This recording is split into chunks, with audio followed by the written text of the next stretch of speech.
salamat po sa Samahang Pilipiniana at Alam Filipino.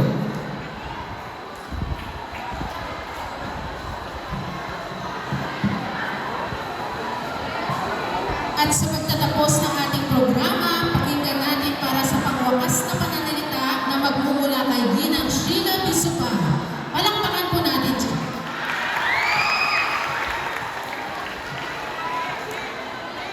Sa ating minamahal na katawan na punong guro, Ma'am Merla M. Romano, sa ating masisipag na mahulong guro at group heads, sa mga kapwa ko guro, mga mag-aaral at sa ating mga panauhin, isang magandang umaga po sa inyong lahat.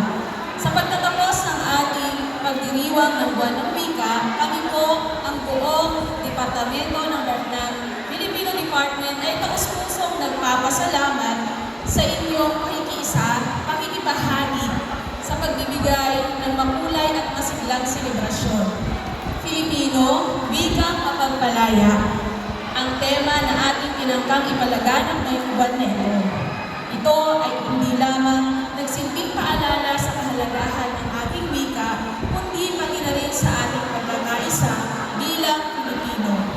Sa loob ng isang buwan, tayo ay nagtipon-tipon, nagbahagi ng ating kaalaman, at higit sa lahat, naranasan ang halaga ng ating wika at kultura.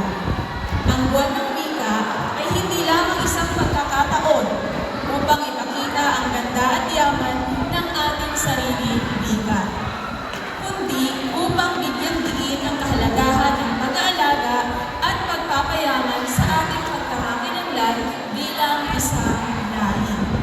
Sa bawat tula, reklamasyon, sa bayang pagbasa, isahang tinig, pagbigkas ng talumpati, paggawa ng poster, monologo at maramihang tinig na inyong ipinamalas ay nakita natin ang ganda at kulay ng ating wika at kultura at nagbigay buhay ito sa ating mga tradisyon at kasaysayan.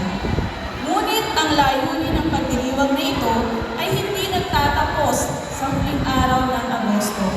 Ang tunay na diwa ng buwan ng wika ay ang patuloy na pagpapalaganap at pagmamalaki sa ating wika at kultura sa araw-araw.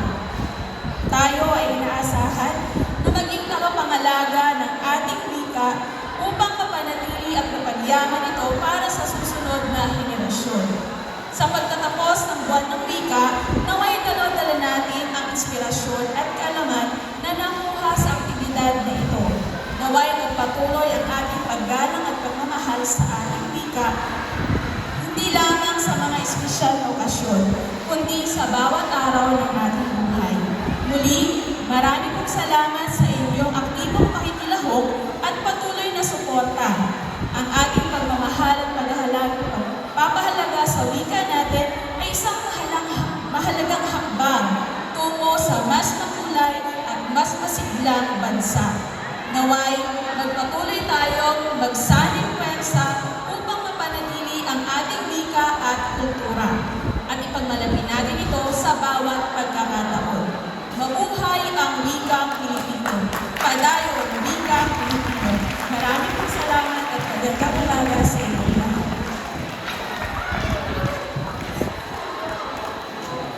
Maraming salamat po, Ma'am Sheila.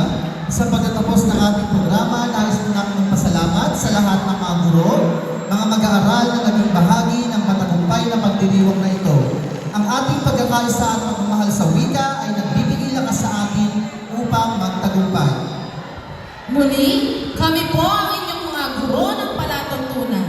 Ako po si Binibining Roname S. Sibayan. At ako po si Ginoong Mario L. Gustino Jr. Maraming salamat po at mapagpalayang araw sa ating lahat.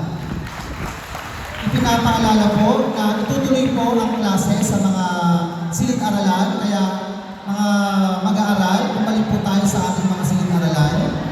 At ang lahat po ng Filipino teachers, lahat din po ng mga teachers na nandito, magyari po na mag-picture po tayo sa taas.